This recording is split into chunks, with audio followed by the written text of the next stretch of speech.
Hello, everyone. Welcome to another episode of Q&A about business innovation and managing life. I see a number of questions that have come in and saved up here. Let's go into them.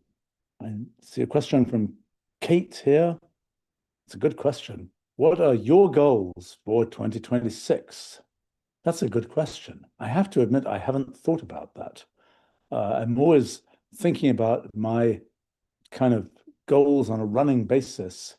And I don't think I think about them so much in a year by year basis, because I typically don't know how long projects are going to take. And it's kind of, I don't select them that way. I have to say, one of my kind of idiosyncrasies is that I always have a pad of paper, actually, usually a couple of pads of paper, and I've written out a series of sort of to-do items on them. And right now I have two pads of paper that have, the pages and put a dash, and then I put some one-line item, and sometimes I have some tucked over in a corner and things like this. I find it rather satisfying to just be able to cross things out on the piece of paper. Once the piece of paper is mostly crossed out, I tend to copy the what's left onto another piece of paper and start again, so to speak. And I usually have some codes for myself, like I have sort of a way of dashedly crossing something out, which sort of means, well, it's kind of done, but I'm waiting for somebody else to do something or something like this.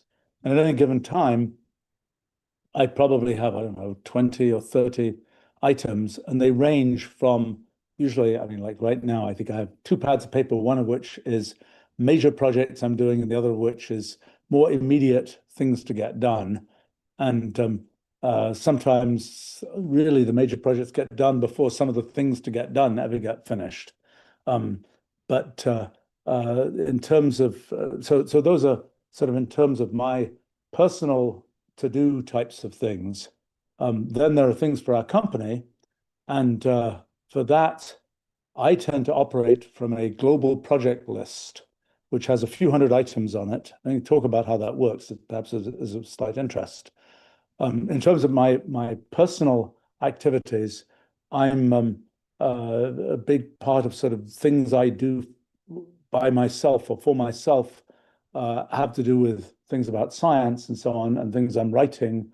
And so I typically have a fairly long list of, I want to write this, I want to do this. Most sort of research projects that I think about doing, they ultimately would be packaged as things I write. And so those are items that I have on that list. And I think usually in the end, I have kind of a folder that contains one folder each for all of the things that I imagine I might write about, do projects about. And there are probably maybe 40 or 50 items there. And some of those items have been kind of hanging around sometimes for decades. It's been very satisfying to me in the last 5 years or so that I've been really checking off things that have been waiting often for many decades to be done. Science projects, I think the longest running one was one that I started in 1972 and finally finished to my satisfaction about 2 years ago now, about the second law of thermodynamics, and that turned into a book about that subject and so on. That had been a project that I've been sort of steadily gestating over the course of about 50 years. For some reason, I'm kind of on a roll right now, finishing things where I kind of had started thinking about them in the 1990s and 1980s, and I now have the tools and the wherewithal to just get them finished, and it's a very satisfying thing to do. Those are things that are represented often in this collection of folders of projects that I hope to do. The other big advantage of this sort of system of folders of projects I might do is that when something comes in and somebody sends me something, or I notice something, some paper or some other thing, or I learn about something, I'll just throw it in the appropriate folder. And it's not, I'm often thinking to myself, how could I possibly remember that thing when I actually care about it? So long as I have a folder about a project to which that is relevant, it's all good. And things will sit in those folders sometimes for a decade or more. And then when I finally get around to really doing that project, out they'll come from those folders, and I look at these things. Actually, I have to say, I used to do that with paper folders. And I just realized that a project that I'm working on, hey, somebody should remind me about this, a project that I'm working on right now about the P versus NP problem. I collected a lot of material about that in the 1980s, early 1980s, particularly. And I have that in a collection of folders in my pretty organized system of paper folders. And I realized that I haven't looked at that stuff now that I'm finally doing that project 40 years later. Um, and I mean, I think it's one feature of these projects in science, particularly, there are some fields of science that are sort of in rapid motion, but a lot of things that I've been able to think about are things that have been languishing for many decades, maybe a century or more. And so the things that sort of I knew about these things 40 years ago are still of current interest. There will be areas like in biomedicine, for example, where things that I might have, well, some things in that area have also languished for a long time, but there are things where some things are like the sort of the papers that I collected 40 years ago are now mostly irrelevant. That tends not to be the case when it comes to foundational science. That's much more true about kind of the leading edge of data people who are collecting, things like that. Foundational questions, for example, about biology are still very much things that were thought about in the 1940s, let's say, and now we finally have the tools to think about them better. And they're still the papers that were written in the 1940s are still worth looking at. And that's I think typically true. The more foundational the things one's looking at, the more likely it's relevant to look at things from a long time ago. Not always. There are things from a long time ago where people just didn't understand some major paradigmatic point, and it's sort of all irrelevant from that period of time. So to talk about, so the original question was, what are my goals for 2026? And I will say some of the projects that I'm trying to do, there's technology projects and there's science projects. A lot of our science projects are part of our new Wolfram Institute. Technology projects are part of our company. And there are, on the science side, there's quite a lot that I'm trying to do that's based on our physics project and the progress that we made on fundamental physics now about 5 years ago. I'd kind of plan A for how to make further progress on that was a lot of very bright people involved with it. And it's like, okay, I initiated some things here. Now I'm hoping you guys are going to take this forward. I would say that I'm realizing that as is so often the case, that sort of the original energy source has to put energy into it on a continuing basis. And I'm now realizing that it's sort of up to me to move forward a bunch of the more difficult, they're pretty heavy lifting kinds of projects related to our physics project. Principal one is this thing that I'm calling infrageometry, kind of trying to rebuild sort of geometry as it has been constructed from Euclid on, but rebuilding it not in the terms that Euclid started from, of kind of our intuitive sense of points and lines and so on and continuous mathematics, but rather starting from the discrete underlying structure of hypergraphs and so on that shows up as the representation of the structure of space-time in our physics project. And that's a heavy lift from a mathematical point of view. It's something where one has to sort of reinvent some pretty foundational things in mathematics to make that work. And we're making progress, but it's a heavy lift. I mean, to quote somebody from a few years ago, I was asking a leading mathematician in a particular area about a particular thing we needed for the precursor to what we now call infrageometry. And his response was, to the question I asked, come back in 100 years and we may know a little bit more about the answer to that question. Well, I'm trying to kind of front run that process and actually figure out infrageometry now rather than waiting for the natural progress of mathematics, which hasn't particularly been going in that direction, but maybe some things will get developed in mathematics over the next 100 or 200 years that might help. You might be thinking to yourselves, wait a minute, AI is going to speed up the progress of that kind of mathematics. I don't think that's really what's going to happen in that case. I think that the kind of there's lots of things for which AI is useful for sort of thematic searching for things and so on, but the build new areas of math, I don't think is the story. Partly because in my own experience of kind of exploring the computational universe, it's very easy to explore things that have never been explored before. The question is to make sort of a human connection back to things that people sort of know they care about for purposes of something like math. But anyway, so one thing for me is infogeometry and sort of the construction of kind of the mathematical underpinnings to really develop our physics project so that we can actually have sort of a rigorous mathematical physics approach to lots of kinds of things. I'm hoping that that will help clarify some experimental implications of our physics project. That's something I intend to chase, and that's a place where actually I am using and expect to use LLMs a whole bunch to kind of do thematic searching of the physics literature and so on. It's when we're looking for exotic effects that may reveal the discreteness of space-time, as something like Brownian motion revealed the discreteness of matter back, well, 180 years ago, so nearly 200 years ago now, although it wasn't noticed by people who cared about those things until about 120 years ago.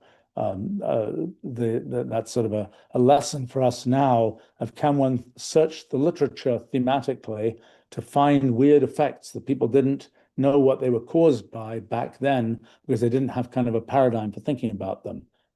So, I'm kind of hoping that we'll be able to understand more about sort of experimental implications of our physics project, whether that's to dark matter, whether that's to features of strange gravitational lensing, whether that's to features of quantum computer kinds of things that one can investigate. Sort of the limitations of quantum computers may turn out to be the revealing some very important features of kind of the underlying structure of physics through our physics project.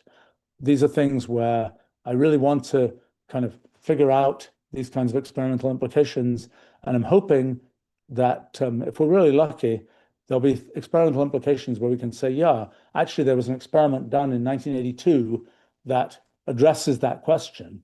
That's the better case, if we can find that experiment. The worst case is, well, actually, to solve that, you have to put, telescopes on the far side of the moon, and that's just going to cost $1 billion or something to make happen. That's the less desirable case. The more desirable case is also where you don't have sort of the sociological issues of kind of people wanting the result to come from an experiment, not wanting the result to come from an experiment. If the experiment was already done, the chips have already fallen, and it's just a question of seeing what happened. So anyway, another big thing for me is experimental implications of our physics project. Also, I'm kind of chasing a lot of things in foundations of biology. I've been interested in, why does biological evolution work? Made a lot of progress on that. A lot of things about the nature of living matter and kind of theories of bulk orchestration of understanding sort of how molecular biology, being able to make sort of general statements about molecular biology rather than specific statements about particular mechanisms and so on. And I've also gotten interested in things about self-replication and sort of origin of life kinds of questions, partly because I realized that those questions are more significant to kind of global, in a sense, computational metaphysics than I had imagined they were. And we're going a bit off track from business innovation and managing life, but just to say something about that, the main question is, I've realized the importance of kind of observers like us in having laws of physics that are like the ones we see. But I realized that if there was only one observer, if there's only one of us in the world, it would be hard to have a notion of objective reality. It's important that there are many of us who perceive more or less the same things, so that means we have this feeling that there is an objective outside of us reality to things that's shared by all of us. But in order for that to be the case, you have to have some mechanism like self-replication to have lots of us, so to speak. And I think that that's more important to kind of the origin of observers like us than I had originally imagined. And it sort of is a mixture of kind of biological questions and more, in a sense, in the end, physics and philosophical questions to understand how that works. So that's another one of my projects. Right now, I'm working on the P versus NP problem, which as I mentioned, I actually thought about a bit in the 1980s and have a bunch of new insights about it. and have been making rather interesting progress on that. It's a more complicated question than people perhaps give it credit for. But there are some interesting things I think that one can say, and that happens to be something I'm working on right now. Other things that I'm interested in hoping to do, I'm hoping we have a project at Waltham Institute for doing kind of computational metaphysics and understanding sort of the philosophical implications of our physics project. I'm kind of hoping that we will be able to pull in a bunch of professional philosophers to kind of help answer questions. And I've kind of made up a list now of sort of prompts, like how does what we've done about the Rulliad relate to Leibniz's monadology, for example? And these are things where it's a question of understanding enough of sort of the historical strands, threads of philosophy to relate them to what we're doing now. I'm sort of hoping that that's a place where I'll do some of the lifting, but other folks will help with pieces that I find pretty hard because I just don't know, something like, Immanuel Kant, for example. I know fragments of what he had to say about philosophy that relate in all sorts of interesting ways to things I've done. But, a couple of years ago, I thought, people have been telling me enough about your stuff relates to what Kant did. I thought I'd better just get a copy of Kant's collected works. It's a whole shelf. And I certainly haven't read that.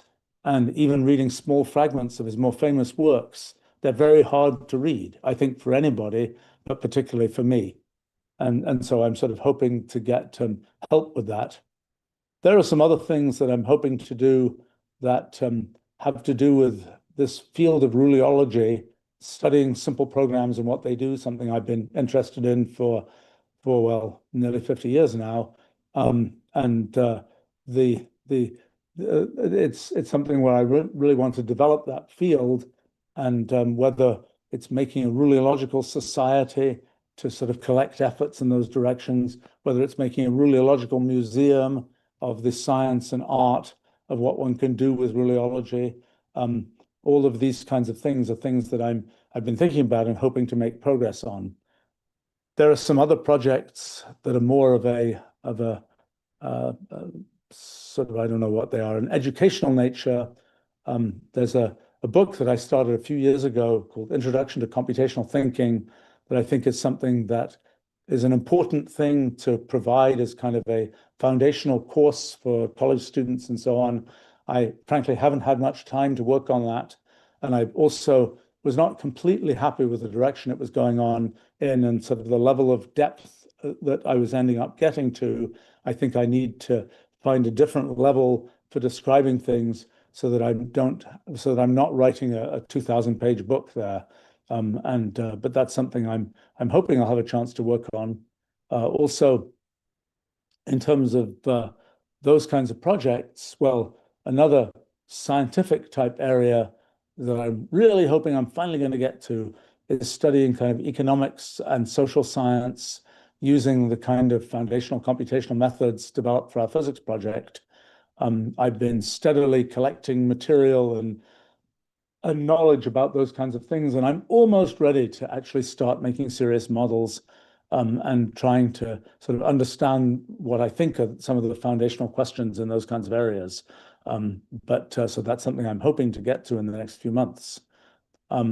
Then, well, another area that is, I don't know, I suppose at some level recreational, but it's also kind of helpful to me in many ways, is historical projects that I've been interested in doing.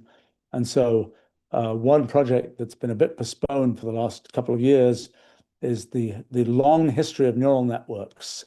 Kind of neural networks, people think, oh, that's a very modern thing, but actually they definitely date to 1943, and I think they date right back into the 1800s.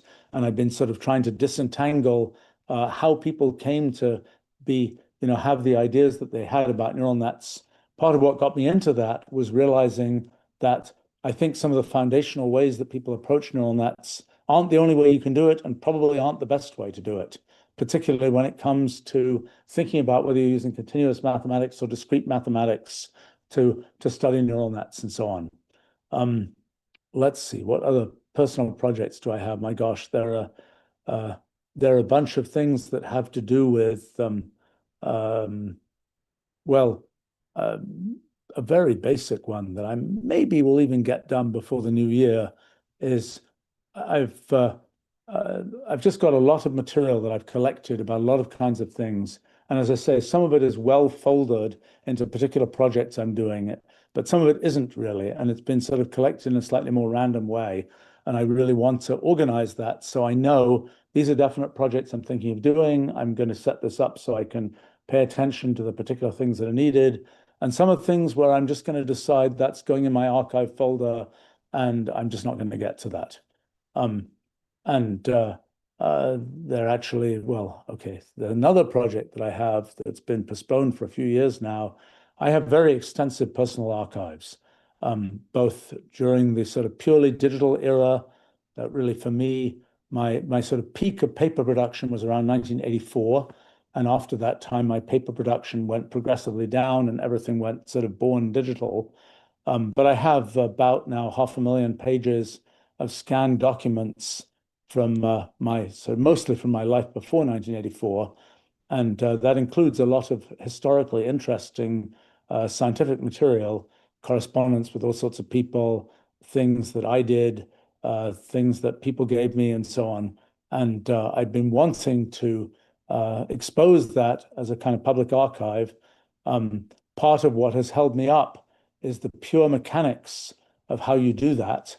And we have started a few years ago to develop a kind of archive handling system based on our kind of symbolic representation of things and our notebook technology. It was quite lovely, but it didn't get finished. And that's another thing that I would like to finish. And part of the idea there is that I have a huge amount of raw material in my archives. But the question is to kind of to knit that together as historically relevant threads. And kind of the way one imagines doing that is it's like you have a virtual box of material and you're copying pieces from the virtual box into a notebook and then annotating the things that I sort of remember about how those different pieces fit together. Because in a sense, there's a lot of metadata that right now is just my memory that tells one how these different pieces relate. And it's when one looks at back at photographs and so on, it's I can looking at photographs in from 30 years ago or something now, it's like I can remember the context of that photograph, but it's just in my memory. And if one wanted to kind of, if anybody else was interested in looking at this, there wouldn't be enough information for them. So that's another project. I'm sure there are many more projects that I'm not immediately remembering. When it comes to technology projects at our company, as I say, we have this global project list, a few hundred projects. That's an important thing for me in my attempts to manage the company well, that we have about 800 employees and we have a few hundred projects. And one of the challenges for me is to get sort of a global picture of what we're doing and where we're putting emphasis and so on. And the global projects list is about the right granularity for me to be able to do that. We actually have two pieces. We have a project list and a process list. The project list is sort of things that have a beginning, a middle, and an end. There's a project. It might take 2 years. It might take 3 months. It's not a project that's going to take 1 day. Usually that doesn't make it into the global project list. But it's something where there is an end to the project. It will go into some kind of maintenance mode. It won't be a thing where the same kind of team that had to put the energy into it to get the project done, that same team won't need to be on the project. It can be a different team that's sort of maintaining the things on an ongoing basis. The process list is a newer thing for us. And the importance there is to understand when we are maintaining a thing, what are the resources that are going into maintaining that thing? And, does it actually make sense anymore in that process? When is it that there needs to be any kind of review of what's going on? We'll have some website and it'll be like, well, this needs to be reviewed every couple of years, or this needs to be reviewed every quarter, or this needs to be reviewed when we have a new version of our main product, these kinds of things. And also, realistically, there's sort of a tie back between people we have, progress reports they're generating, and what the process list says we should be doing. And it's kind of like if there's, it should be the case that we can know, we can tie back between this is what this person says they're doing, this is what the process list says we imagine we're doing. Does that tie together? When it comes to the projects we're doing, it's we have a lot of projects. There's a lot of kind of mainline core development of just our sort of long-term mission of making the world computable, inventing the algorithms to do that, collecting the data to do that, and so on. There's lots of work in that direction. There's also a fair amount of work in the things we need to do to package the technology we have and make it smoothly deliverable in all sorts of different server environments and different organizations and so on. There's also at our company has much more emphasized R&D over kind of commercial operations. I think we're finally streamlining some more of our commercial operations, which is a way overdue kind of thing to do, and that's a big project. There's also kind of the whole story of sort of AI. Well, we've been sort of involved in what one can call AI for close to 40 years now. I've been involved longer than that. But there's sort of a what do we do with kind of the new things that everybody's so excited about with neural nets and so on. And we've made a certain amount of use of that technology. There are places we can use that technology. There are places where we can contribute to that technology. There are places where we need to understand whether that technology can contribute to things we're doing, whether we can contribute to that technology. So we have a fair amount of effort in our company along those lines, although it's always a challenge to know, what should you bet on at any given time, and what's sort of hype versus what's real, what's where should you go with things? I'm sort of right now, one of the things I'm trying to figure out is there are interesting things we can do with kind of high-level versions of high-level symbolic language for robotics. Is now the right time to do it? Or is this kind of like the story of something like virtual reality, where we started doing things with that in the 1990s, and then it died out, then it came back, then it died out, and so on. When's the right time to really put effort into something where the effort you put in is effort that builds on what you are strong at doing, rather than having to build a lot of infrastructure that at some point will just get built in the world at large without any effort from you. It isn't. It's something where sort of I was just earlier today actually for a reason that we were actually collecting training data for some folks who are interested in enhancing Wolfram language training for LLMs, and we're like, what are all the assets that we have for of large amounts of Wolfram language code? I remembered this thing called our library, which was a thing that was for distributing Wolfram language code, or what was then we called Mathematica code, back in the late 1980s. Mathematica first came out in June of 1988, but we were all interested in distributing things to people, code to people in 1989. How did you do that? Well, this was before the web. And so we had things where we would send out CD-ROMs every so often. We had a thing where you could send email and get sent back an email response. We had even something which never got fully deployed, that was a mechanism for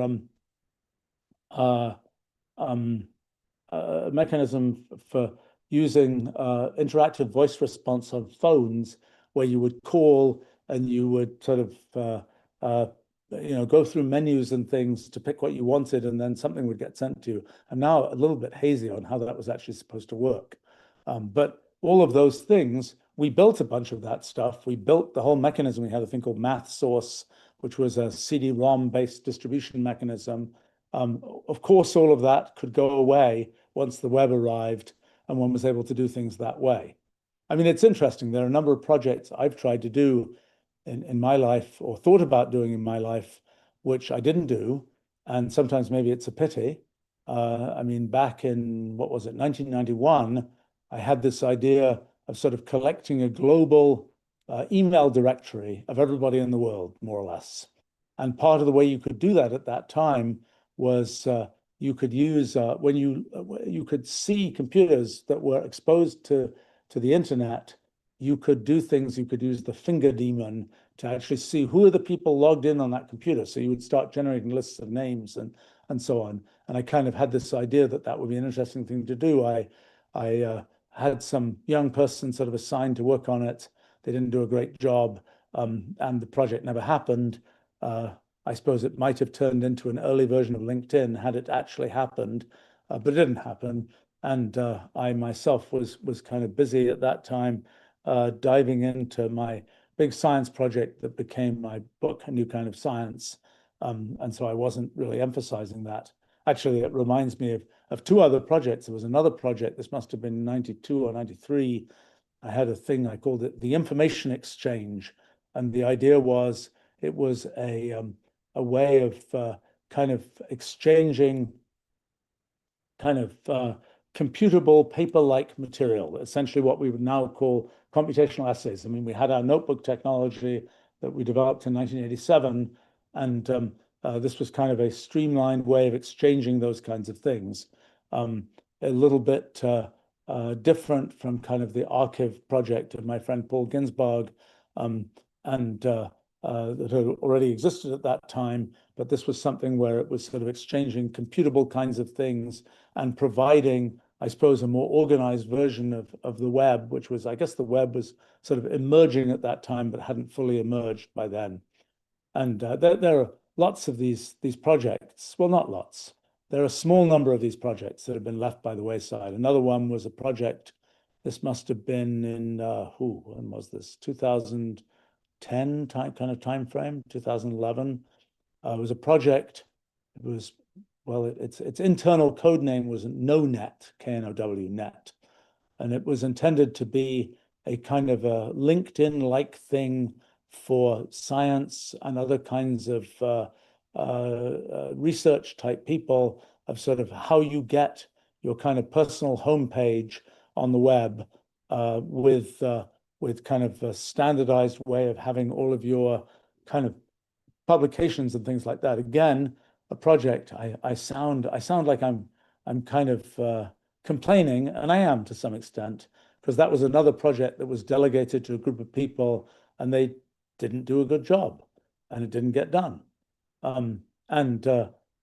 is the takeaway from that? Perhaps the takeaway was I wasn't so into that project that I really wanted to put a lot of my own effort into it to really make sure it happened. And it is the quintessential problem of delegation that there is a loss associated with delegation. And sometimes when you're very lucky, and I've been lucky enough to have a lot of people who do this in our organization, you delegate to them and they do a better job than you possibly have done. But often there is a certain loss in delegating. And there's particularly when you're defining something new where you have this idea for how it should work, you delegate it to somebody and they maybe don't have quite that vision. And then it just doesn't get done unless you are sort of walking through the steps to make it happen. I mean, I know, for example, in the development of Wolfram Alpha, I had a very good team of people working on that, but it was still the case that there were plenty of moments where people were just saying, it's impossible, we just can't do it. There's no way to go forward. And the main thing that I suppose I could add was, look, I think we can do it. Have the confidence to believe that one can do it. And then, okay, the other thing I personally get to add is actually solving the problem and saying, well, what about this? Or maybe not solving it myself, but having the right conversation to elicit the solution from whoever is at the front lines working on it. Well, anyway, that's a long response to questions about my goals for 2026. I'm hoping that we'll see lots of good technology from our company, lots of good science from our institute, and hopefully lots of projects that I personally can do. I'm sort of planning a few additional things. I'm considering changing the way that I do some of these live streams and doing some more focused more directly on technology and on sort of the hands-on understanding of computation and computational thinking and so on. I've been thinking about a few things along those lines, which hopefully will start sometime in the new year. Let's see. Uh, oh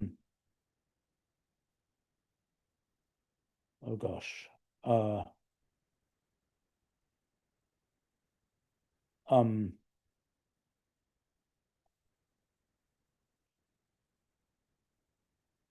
let's see. Brady is asking, does the biology work relate to P versus NP? Gosh, the answer to that is complicated.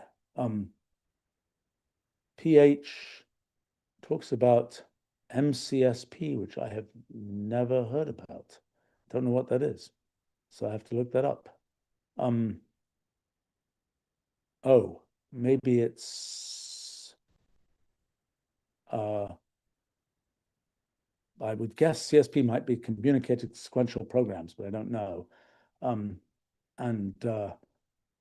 I see. This is probably about distributed computing and the relation to that and computational irreducibility and so on. Less so. The particular things I'm doing are less related to distributed computing than some of the other things I've done. Interesting set of questions. Good thing to look at. Aaron is asking, how useful have LLM-powered tools been for go-to-market functions like sales, sales strategy, and marketing? Do you think this will change in the next 3 to 5 years? LLMs are really useful for things related, well, actually both sales and marketing. It's like, who might care about our products in this organization? Can we do a really good job of figuring that out? And the answer is we can do a much better job than we could before. That was a thing where a human had to go click on a bunch of links and so on. And now it's something where you can get an LLM to summarize and conclude, is this actually somebody who's going to care about our products or not? When it comes to marketing, well, and other things, I mean, even the question of there's a person who's asking about, how can you use our technology to do this particular thing in distributed computing? Well, it now becomes much easier to do sort of the thematic searching of, hey, well, let me show you some resources that might be relevant to helping to understand how to do that. I think that the things we've built, there's a lot of tools we've built internally and are building internally for doing these kinds of things. I know that there are lots of companies that exist that sort of say, we'll sell you tools to do this. Our experience has always been it's better to build it oneself, given particularly in our particular case of having the kind of technology stack that we have and having a bunch of requirements that are different. And also, frankly, having some kind of, I don't know whether I call it ethical, but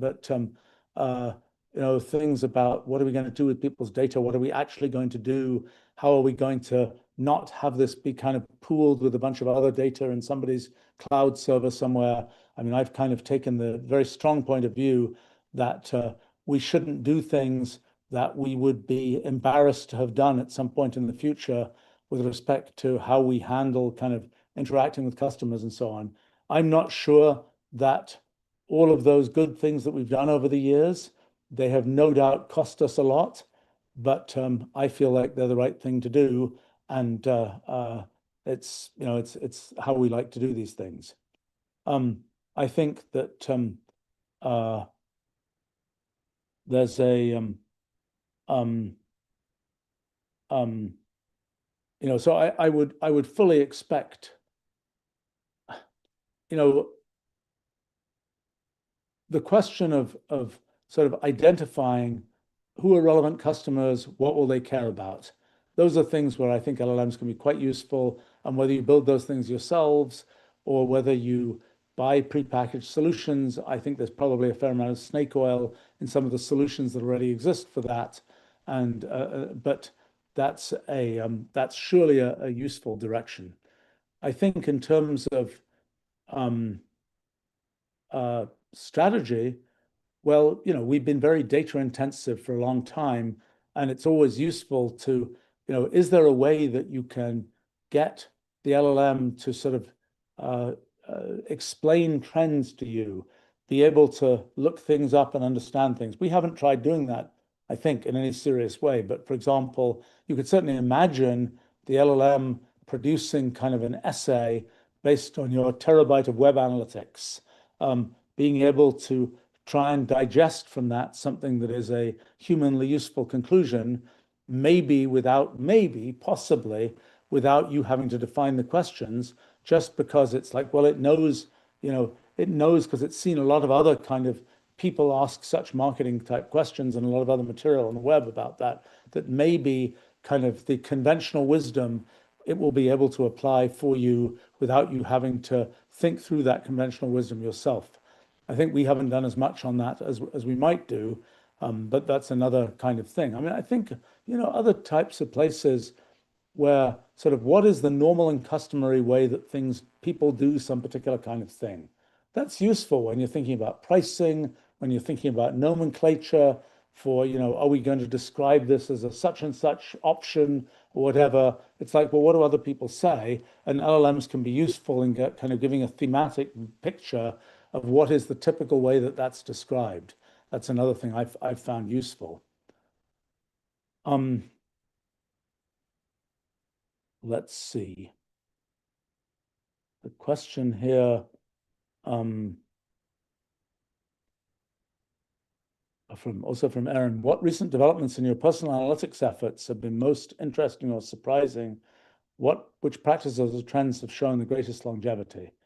I have to say that archiving in a searchable way everything is the most important thing for me.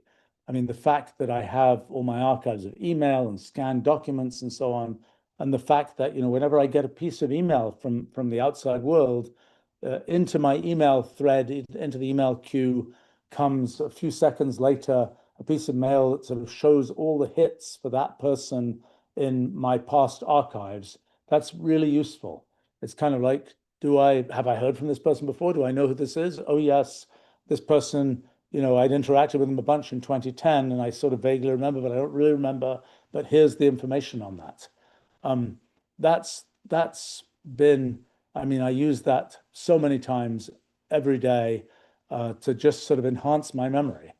In terms of other kinds of personal analytics, I mean, I'm measuring lots of other kinds of health data and so on. Well, okay, here's a weird one. This is one of the stranger ones to even admit to, which is I'd been meaning like a piece of data one can collect is continuous glucose monitoring. So, I collect heartbeat and steps taken and so on, but I've always thought I don't want some invasive thing that's sticking into me and collecting some other information. I sort of realized that that's an inevitable thing. Eventually, when there's more accurate, you can collect data on your immune system and so on continuously, or metabolites continuously. That's surely a way to collect information that might be useful. I'm very much a believer of you collect first, ask questions later, so to speak. Because I found that things where I'm really glad I collected that information 30 years ago. Now I can compare it with this. But anyway, I decided finally the latest technology of continuous glucose monitors is really very good. And it's like you just stick it on and, inject it and it stays there for 10 days or something. And you don't think about it, except that you have this app on your phone that shows you glucose levels. And yes, I'm happy to discover that I'm not diabetic, which is good, but I already knew that. But here's the thing that I should barely admit to, because it's sort of embarrassing, but maybe interesting to other people, is, I have always had, I eat reasonably healthy stuff, but I'll eat a bunch of chocolate and I'll eat and I'll keep eating when I think I'm hungry and so on. Having got this continuous glucose monitor, I realized that the internal signal that I had for I think I should eat more.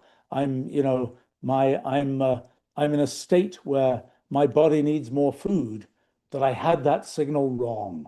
That in fact, one of the things that I thought was, oh, I should eat more, it'll make my stomach feel more settled and I'll be a happier person, was actually a signal that my glucose level was going up. So it was so for 50 years I probably misread that signal. And the results of kind of having the both the data and somehow the implicit accountability of what I eat shows up in the glucose levels that I produce in my blood, so to speak, um, is has had a very good effect. And over the last, I don't know, 3 or 4 months since I've been doing this, I lost a bunch of weight and I've been eating a lot less. And I've been kind of maybe a little bit more energetic than I was before. And it's kind of like forget all these drugs and things. It's kind of just getting a bit more information, at least for me, plus the utter embarrassment of realizing that the kind of internal signal that I thought was, oh, I should eat more, was precisely the opposite. And I've had it kind of mixed up for 50 years. So that's been one of my little personal analytics hacks of recent times that I think has had a useful effect.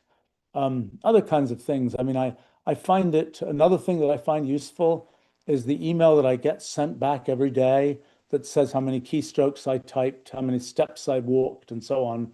This is something where I just, for some reason, some psychological reason that might be specific to me, the kind of sort of pseudo personal responsibility or something of seeing, yes, there's a record of what I did, has an effect for me of motivating me to do more in some sense. I mean, I think perhaps for other people, it's kind of like be in a group where you're each sending how much running you're doing every day.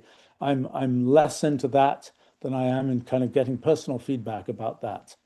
Um, I would say that another very strange hack that I have increasingly pursued for myself is when I'm kind of working, if I record myself, as in I just record my screen, into a Zoom, into the cloud with Zoom or something, for some reason, it makes me work a little bit more coherently and consistently. It's kind of makes me feel a little bit more guilty about goofing off for 10 minutes. It's like, I really feel like, oh, I have to pause the recording and goof off and so on. And rather than, and otherwise I'm going to kind of stay on task, on topic. I mean, I've certainly found in the things we do with at our company, when we live stream our design review meetings and so on, I've found that I think everybody involved stays a little bit more on topic. And I don't, whether or not people are watching it, that's not really the point. The point is there's a certain piece of sort of, for me at least, and I think for other people, a certain sort of personal accountability for the fact that you're recording these things. Now, for example, things where it's just me sitting by myself doing science, is one ever going to care about that? I don't know. Maybe if somebody, and I know this has happened a few times, if people want to know, this particular thing that I wrote in this particular way, why did I come to that conclusion? Well, you can go back and roll back the video and find the exact moment when those words were typed, and you can kind of see what the things around that were.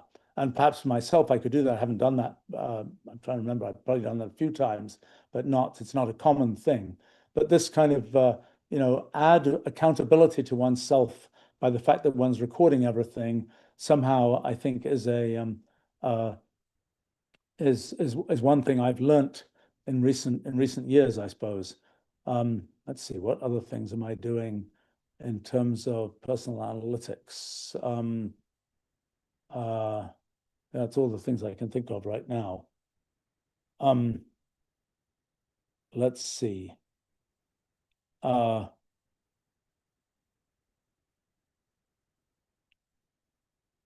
Let's see.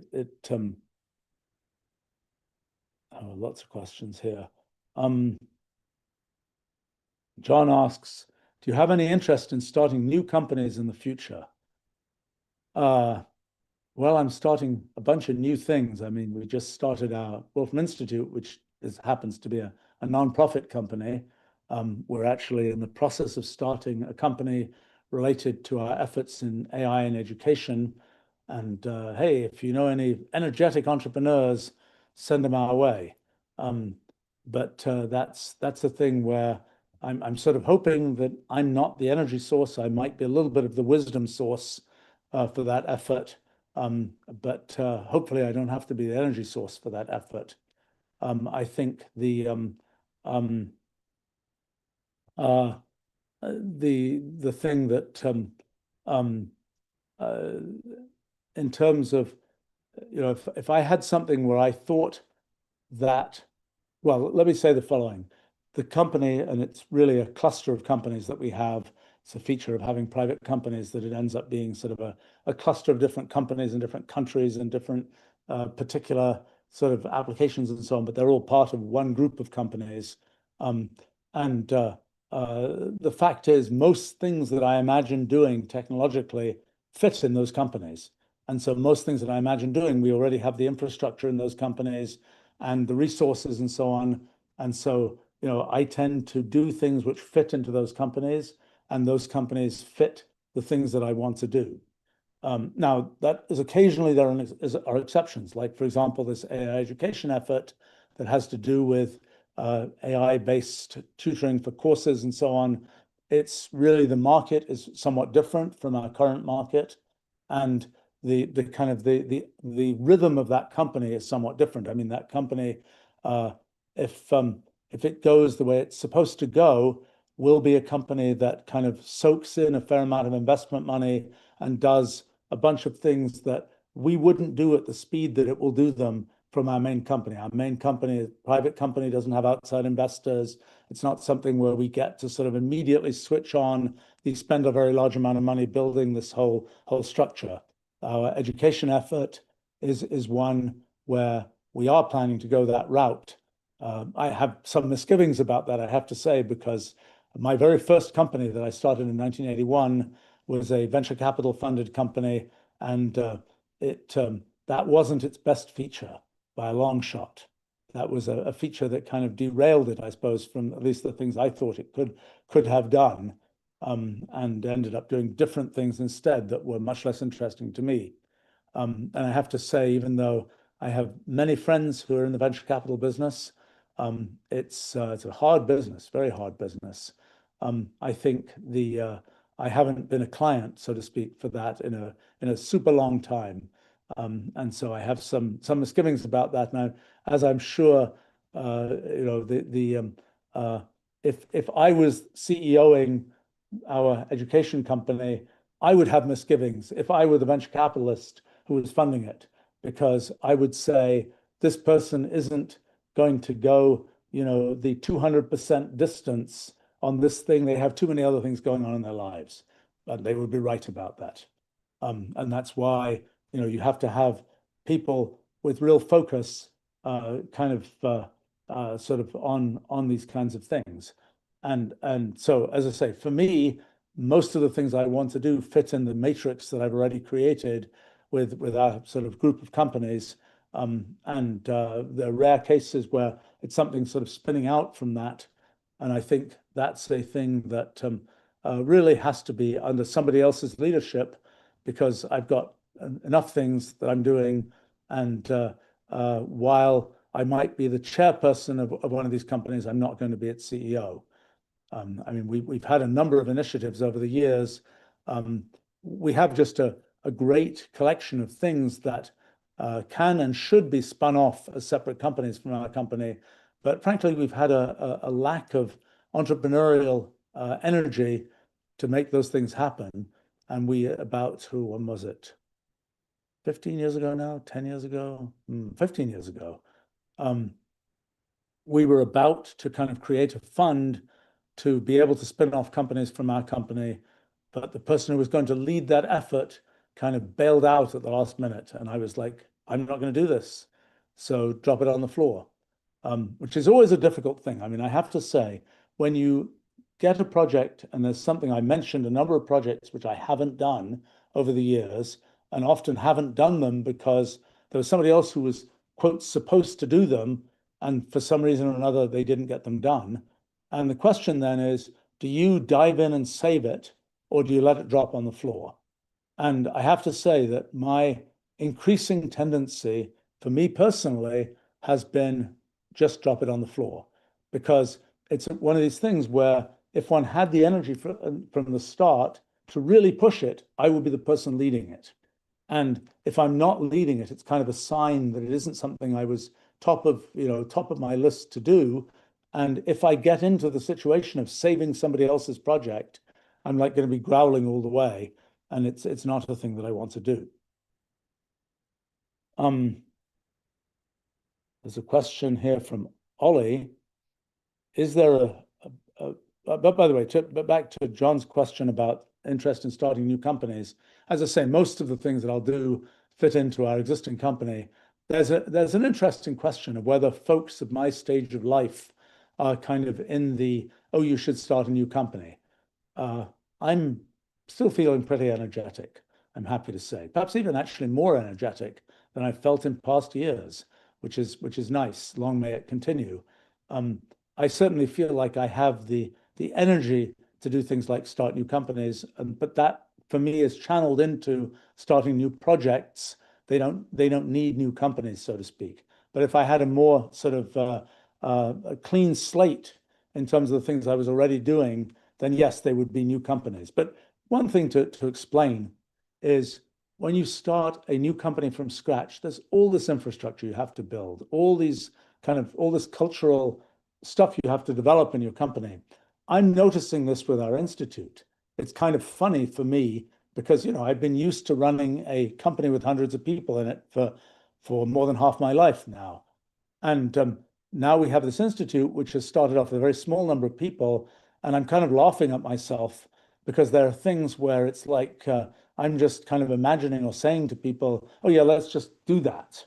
And I'm realizing there's nobody to do it in that organization. It's too thin to have those kinds of functions in there.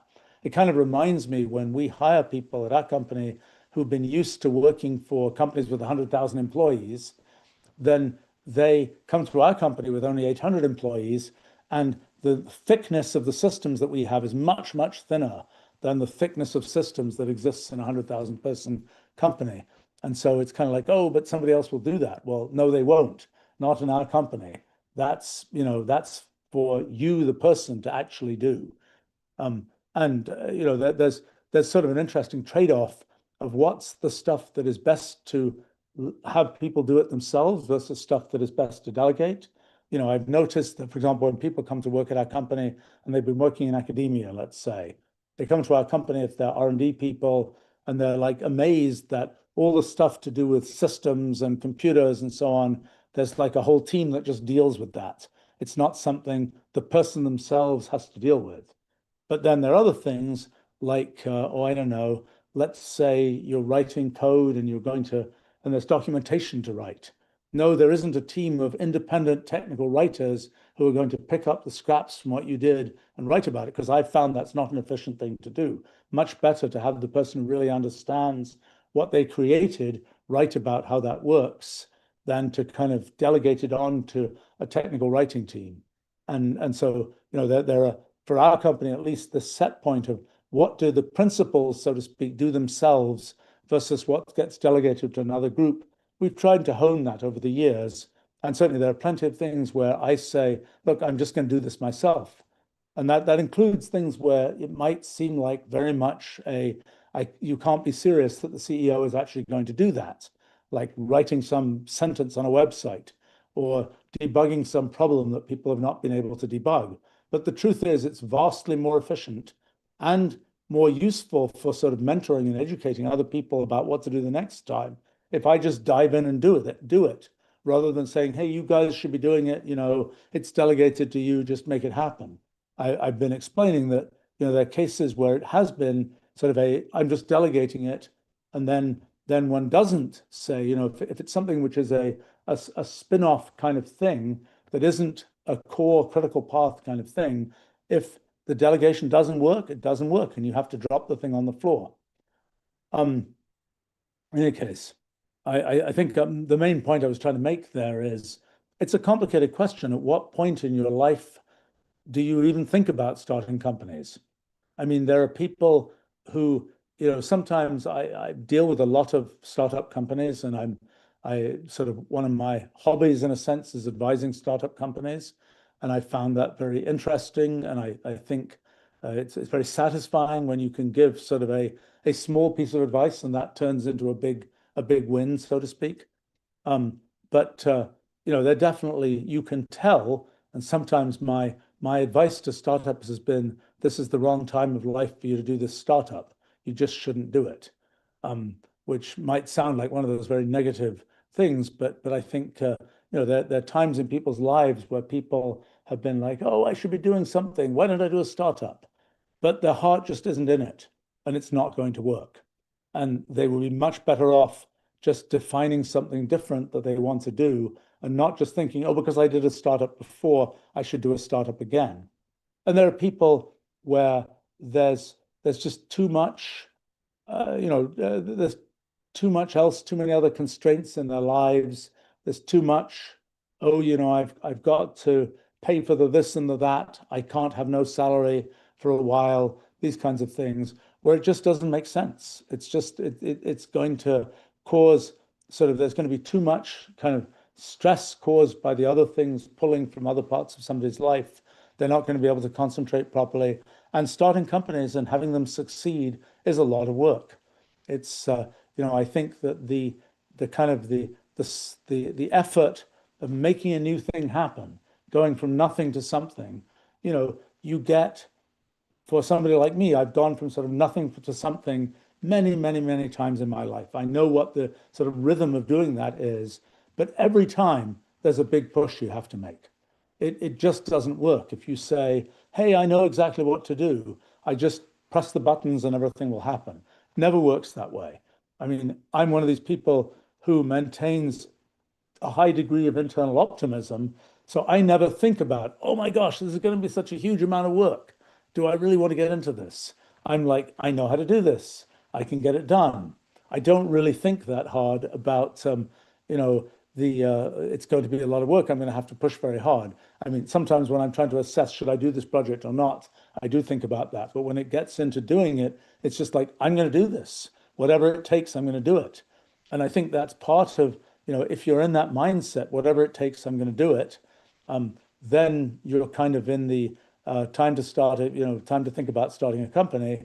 Whereas if it's like, oh my gosh, like for example, I'll see people who are like, oh, I'm trying to start a company, but I have to be done by 5 p.m. every day to go and do this and that and the other thing.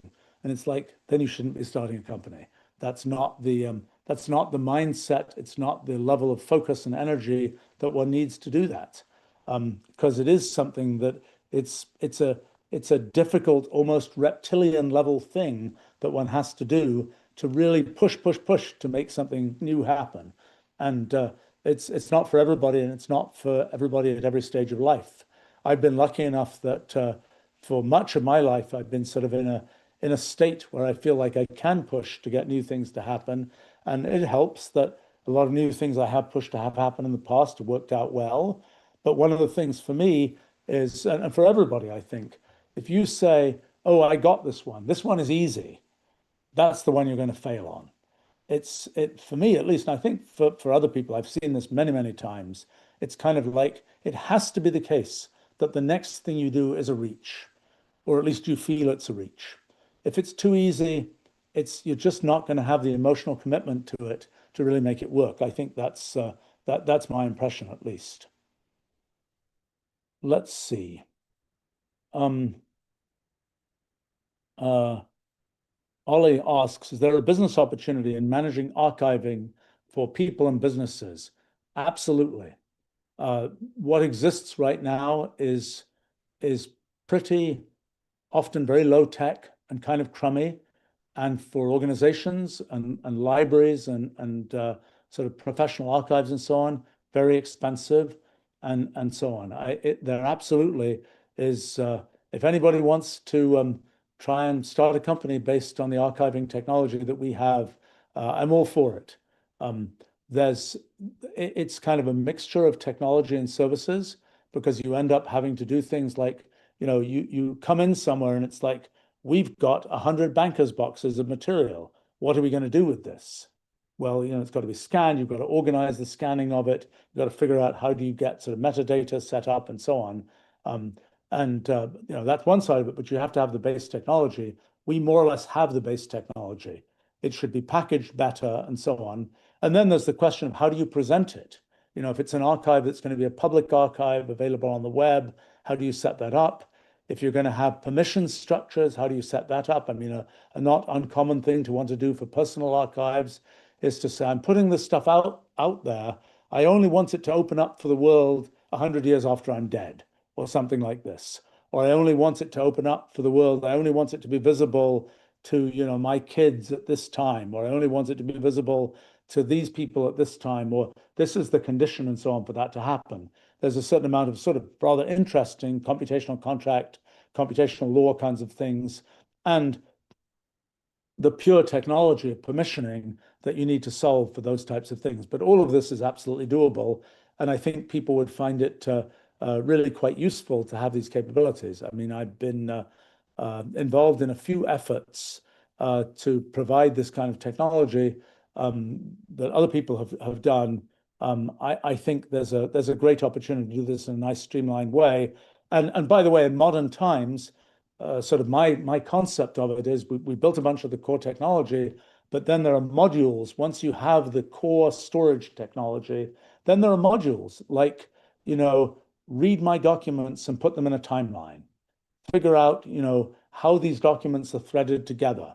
These are things that with modern AI techniques you can expect to do, but you have to have all the plumbing in place. It's not one of these things where you just say, throw the AI at it. It's like, yeah, you can in principle do that, but until you have the robot that's taking out your banker's boxes and putting all these weird pages that are in different orientations and so on into a scanner, until that happens, you're going to have to have built the infrastructure before you can go apply machine learning to go figure out how to put the timeline together. I mean, I think that what's a particular interest probably is the creation of essentially computational history for people and organizations. Like, just tell me my story, so to speak. Now, this is done to some extent with photos. There's decent technology now for doing that. But can you do that for documents and emails and other archived material? Well, that's a thing you can imagine doing. It's like, well, somebody was asking here, can I summarize 2025? I'd like to be able to just tell my computational historian, my robot historian, so to speak, go summarize my 2025 for me. That would be a nice thing to be able to do. And it's certainly within the scope of what's technologically possible now, but there's a bunch of infrastructure that doesn't exist and could exist and should exist. Let's see. Jonathan asks a sort of random factual question. Have I met Ray Kurzweil? And if so, what did you discuss? I knew Ray fairly well. He lived near where I live for many years. I sort of lost touch with him after he went off. He'd been like me. He'd been sort of an independent operative with his own company for a long, long time, and then he kind of sold out maybe a decade ago now, and I haven't been in touch with him since then. I don't know exactly why he did that. Certainly, if it was me, I've led a much happier and more productive and interesting life for being able to sort of be my own boss, so to speak. But I think Ray once paid me the compliment of I was bugging him about what it meant, what he imagined a superintelligence would be like. And he once paid me the compliment of saying that for him, sort of talking to me about various kinds of topics was kind of his vision of what the superintelligence would be like.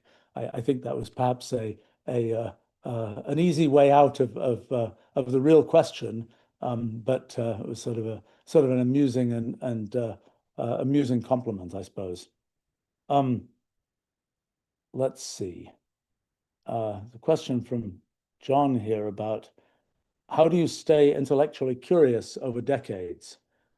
Well, I build a bigger tower of things that I've figured out and tools that I've made. And from the taller you build the tower, the more new things you can see. I have to say that uh, for me, a lot of the push is sort of internal. There are things I've wanted to understand forever and ever. But then when I kind of go out and about in the world and I meet people and so on, they'll tell me fragments of things that they've worked on that relate to those kinds of things. Sometimes I'll ask questions where I'm like, I should have answered that question. Sometimes, many times actually, I've asked questions of people who are sort of the world expert in XYZ. And sometimes you have to kind of set it up right to not have this happen. But sometimes the immediate response will be, oh, yes, we answered that decades ago. That's an easy question. That's a simple question. And often, I'm pretty sure it's not a simple question. I'm pretty sure it's a question that the field, for one reason or another, just didn't ask. And and sometimes I've had the weird sort of embarrassing situation where somebody who's the world expert in this or that thing, I'll keep pushing. I keep pushing. Wait a minute, I don't think that question's really been answered. And eventually they'll be like, oh my God, you're right. We never answered that question. How could we not have answered that question? And they'll be all sort of embarrassed about the fact that their field didn't answer that question. I suppose for me, I have developed enough humility about these things that I completely expect that there'll be questions that somebody could ask me where I'm like, gosh, I never asked that question. I should have asked that question. It would have been an obvious question to ask, given the kinds of things that I've worked on, but I didn't ask the question. And I think that, that happens to me with some frequency is another thing that helps sort of drive the kinds of things I think about. I have to say that my interactions with kids through things like our summer program for high school students and things that I do with some middle school students and and some college students and so on, those are great drivers for people asking questions that, like, why didn't I ask that question? That's an obvious question, but I didn't ask it. Kind of the lack of baggage sometimes from younger folk can help in kind of asking those questions. Another thing for me is the effort of explaining things, both in writing and in things like live streams, often drives me to realize, wait a minute, I don't really understand that properly. Or wait a minute, I wonder about this. I don't know the answer to that. I have to say that I'm much more, I'm not a huge reader of, I mean, I look at summaries of things going on in science and in technology and so on. I'm not a huge, open up my preprint list every morning and start, spending hours going through it. I don't tend to do that. I tend to be much more driven by, I have a question that I've internalized. Now I want to go find out what other people have said about it, and I'll go find things at that time rather than being driven by, let me look at the latest preprints of the day. If I was working on narrower kinds of things, I think that might be a lot more useful. I think if I was working in a particular area where there are, 5 new papers a day, then I might be looking at those 5 new papers a day. But if I look at the sort of full waterfront of things I'm interested in, it's probably 5,000 new papers a day. And obviously, I'm not going to get to that. So I just sort of give up and don't try. I think the a thing that helps one stay intellectually curious is when one makes incremental progress. The things, it's kind of like my current little project on the P versus NP problem. It's like, well, it's an interesting problem. One's been curious about it for a long time. I didn't think I'd have anything to say about it, but actually it turns out I do. And that's kind of exciting. And it's kind of like, you might think it's almost absurd. I've been working on fundamental theory of physics, foundations of biology, and so on. It's like, that's crazy. There's another sort of foundational problem that one's attacking. But you get into kind of a rhythm of these things. And the methodology that we've developed, well, really, the truth of the situation, I think, is this, that 100 years ago, a lot of methodology got developed for kind of formalizing things. And it got developed to a certain point. Then it made progress in physics and mathematics and other areas. It got a little bit stuck on things like Gödel's theorem and so on. Then computation developed as, at first, kind of a methodology that builds on the existing paradigms. But the thing that it's taken me a really long time to properly internalize is, and I started in the 1980s, I think I'm finally getting there now, is the extent to which computation as a paradigm is really a thing that changes one's fundamental way of thinking about things. And now I have a lot of ways to think about that in terms of things about the Rulliad and observers and so on. And having really internalized those ideas, I'm beginning to see that a lot of things that got blocked 100 years ago with the kind of, the formalization got done, check mark. Now the question is, what is the sort of bulk consequence of that formalization? And that's the part that one hadn't internalized, but one now can internalize. And so that allows one to start making progress in all these kinds of places that have been blocked for a really long time. And frankly, it's really fun and exciting to do that.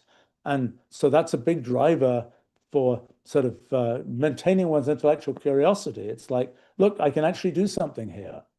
If I look at the arc of my life, there was a period of time, probably in the, I would say, 2010s, when I was doing a bunch of technology, but I wasn't really thinking that much about science, and I wasn't sure I ever would again.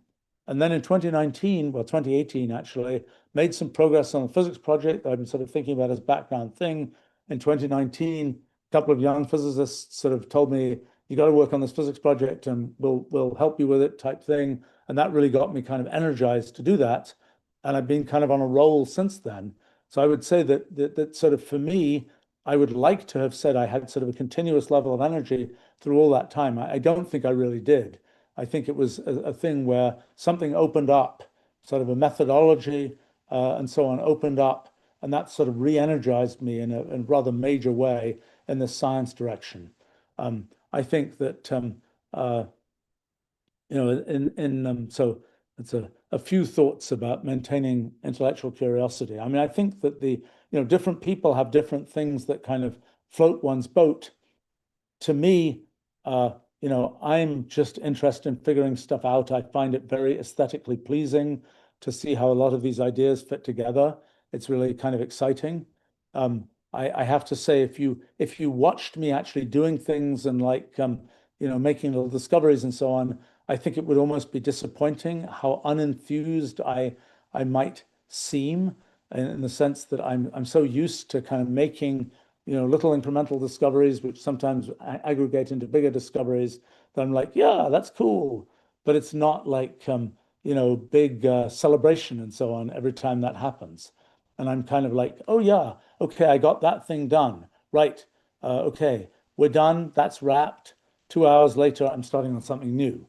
I don't tend to be in the celebrate that thing for a long time, not because I don't find it very fulfilling and exciting, but more just because because actually kind of the thing that tends to happen is when something has gone well, I develop a lot of momentum from that success. And I like to kind of carry that momentum immediately into the next thing. I would say the different people are motivated in different ways, but when it comes to doing science kinds of things, I find myself I think some scientists are sort of motivated where I'm going to get this first before all the other guys get it. I really don't care about that. It's for me, it's an internal motivation. And actually, if I feel like there are other people rushing towards this goal, I'm like, let me not do that. I don't want to do that. I don't like the kind of competitive dynamic and so on. I mean, the only thing that's kind of a kicker in that is it's, when one does do something and then somebody with, and this happens too often in science, and you'd be amazed at how often and how egregiously somebody kind of rips it off in some way or kind of ignores it when they didn't really ignore it type thing. Then it gets one annoyed, and it's kind of that's the other side. Whereas one's not saying, I want to, at least for me, I want to sort of win against the other guys. If the other guys steal it, then that's kind of a big negative. And so for me, it's kind of like I like to feel like I'm doing things where, yeah, I'm doing this and this is fun and exciting for me. And yeah, I feel an obligation to do it. It's not like I can do it and nobody else can, and that makes me feel so cool type thing. It's more that I feel like these ideas that I'm thinking about, they've sat dormant, let's say, for a century, and I finally found them. And it's like I've got a responsibility to this to actually develop it. And I somehow feel like, responsibility to the ideas, so to speak. It's a very strange thing to explain. that sort of drives one forward to do these kinds of things. Um, let's see. Maybe I should go back to my day job here, but let's see if there are any other questions I might be able to easily address. Um,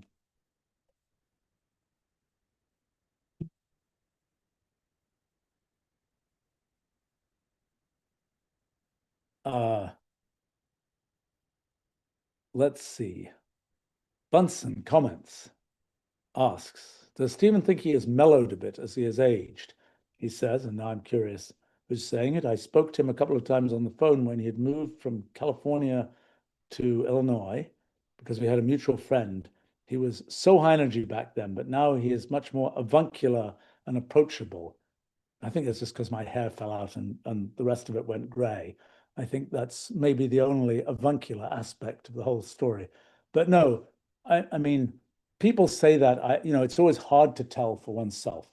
Um, I feel like uh, I feel like I'm pretty high energy, but maybe I'm more measured in the way that I use that energy. I think in people, I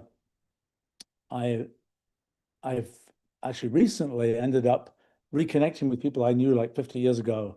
And some of those people did say, you know, you were just sort of wasn't clear what was going to happen because you were kind of so energetic and so on. I have to say, I'm not sure that's how I felt back then. I feel more energetic now than I did 40 something years ago or something. Um, but maybe to the outside world, I'm more mellow. I suppose uh, you know, some things that have certainly happened are about sort of situations with people and things and so on. It's well, actually, a couple of things to say. I mean, I think it's been important to my life that I've always been doing and having a portfolio of different things, whether it's, my kids or my project, science projects or the company, whatever else. There's sort of a portfolio of things going on. And that means that at any given time, hopefully, there's good stuff happening somewhere, even if there's bad stuff happening somewhere. And I think maybe in the past, I've had less of a portfolio, and so it's been more like, hey, if there are things that aren't going the way they should be going, there's a lot more kind of focus on those things, and that's something that maybe is a thing that's been made easier for me. The other thing is when it comes to situations with people, things, whatever else. I've seen a lot of stuff by now. And while it is always the case, particularly in dealing with people, it's like, you think you've seen all the crazy stuff that can happen, but no, there's always an even crazier thing or a differently crazy thing that you haven't seen. And I think I have become probably calmer about just crazy stuff is always going to happen. Just get over it. And be slightly amused at things that happen. I was something, there was something my team was talking to me about. Oh yes. Um, no, actually forgetting what it was, a couple of days ago, where, I'm like, this is bad. We shouldn't have this happen. And they're like, look, from a distance, it's pretty funny. And because it was so ridiculous and such a stupid screw up. Um, and internally for me, I was pretty much on that you know on that plane of thinking, yeah, it's kind of funny. It's a totally ridiculous screw up. Um, and whereas I think maybe in the past I would have been really much more on the plane of it's a totally ridiculous screw up and be annoyed about that rather than like eye roll. This is just the kind of thing that happens.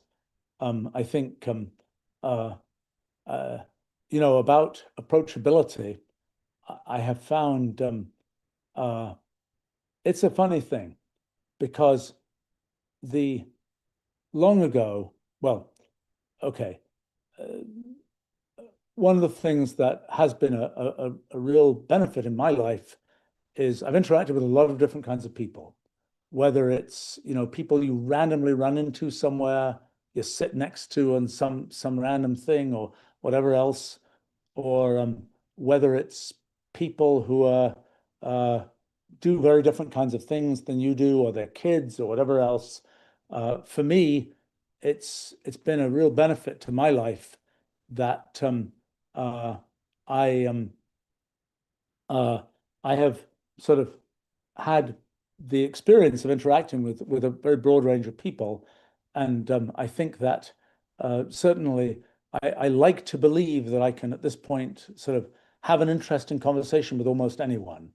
And uh, in the rare occasions when I don't, I'm blaming them, not me, so to speak, because I really feel like there's interesting things to discuss with basically anyone. And I suppose it's perhaps helped me uh, perhaps present as a bit more approachable, that I have that expectation. I'm certainly not afraid of sort of the interaction. I'm like, what am I possibly going to say to a person who does something utterly different from what I do?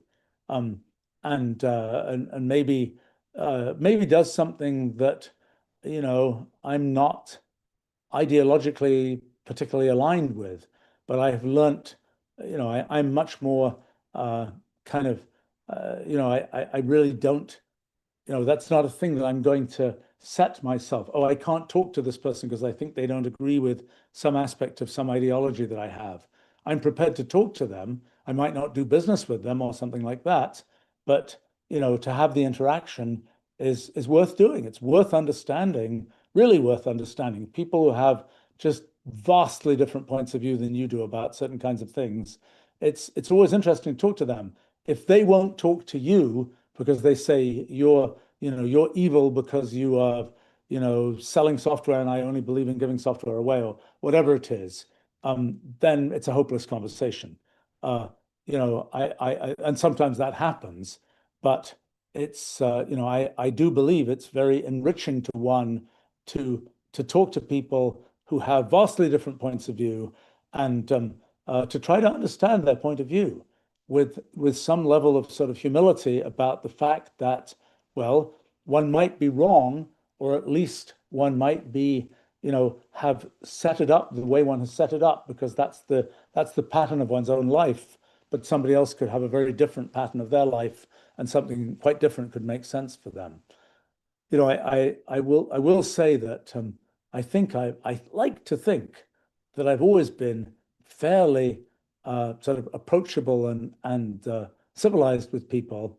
Um, I had the experience long ago. I had a friend named Dick Feynman, who was a well-known physicist, who had the reputation of being a super nice guy.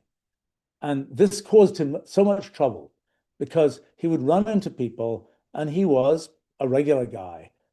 He was, I thought he was a nice guy, but he was also kind of a regular guy who got frustrated and got impatient and all these kinds of things. And when he would meet people who had the image that he was Mr. Super Nice Guy, and then he would do something that indicated he was kind of impatient, they were like, "Oh my gosh, he's actually terrible." It's all a fake type thing, which was unfortunate. And I have to say that for myself, to have kind of the impression of being sort of not approachable, but to actually be approachable is actually a much better deal than the other way around. I mean, I think that that's one thing to say. I mean, it is also to be said that there are situations where I find it's kind of like, how do you assess whether you have to be hard-edged? And if you absolutely can't be hard-edged and it freaks you out to be hard-edged, then that can be a problem. And, for me, I probably lead a happier day, week, whatever, if I never have to be hard-edged. But, sometimes it's the best thing all around to be kind of hard-edged. And it's kind of like, how do you make the assessment? This is a case where I have to kind of jump into uh, being sort of hard-edged. I have to say, a chap who I knew pretty well, somewhat older than me, now dead. Uh, I I think his to somebody, his characterization of me that I always found somewhat amusing is I won't claim any accuracy to this statement, but I just found it amusing at the time. Was he described me as sort of a strange mixture of a quiet scholar and Attila the Hun. I'm not sure that was fair, but I thought it was amusing. And I think what that perhaps reflects is the fact that, yes, there are situations in which you have to say, in which you have to say, look, you know, this is a line that one has to draw, and no, I'm not going to get sort of pushed around in this or that way. There's a domain that's reasonable that I think is sort of fair and reasonable, and then there's a no, that's an edge, and I'm not going for it. And I think that happens, it happens in lots of kinds of situations, but it's something where sort of assessing where you have to be sort of hard-nosed and where not is a very useful thing. And I'm not sure I always get it right. And maybe my goalpost for that has moved over the years. I'm not sure. But it doesn't really, often, particularly with people, there's in situations where it's like, oh, you're just going to be agreeable, agreeable, agreeable, but actually that's just going to lead you into disaster for both sides. It's just like, oh yeah, it'll be okay, it'll be okay, it'll be okay. Well, actually, in the end, you have to decide, is this person going to do this job or not? Is this person, there's got to be everybody wants a certain degree of certainty in what's decided, and that's something where you just have to, dig in and make that decision. All right, I think that exhausts my yattering for today. I see a bunch of other um, uh, questions, which I hope I will have a chance to get to another time. But anyway, for now, thanks for joining me. Talk to you another time. Bye for now.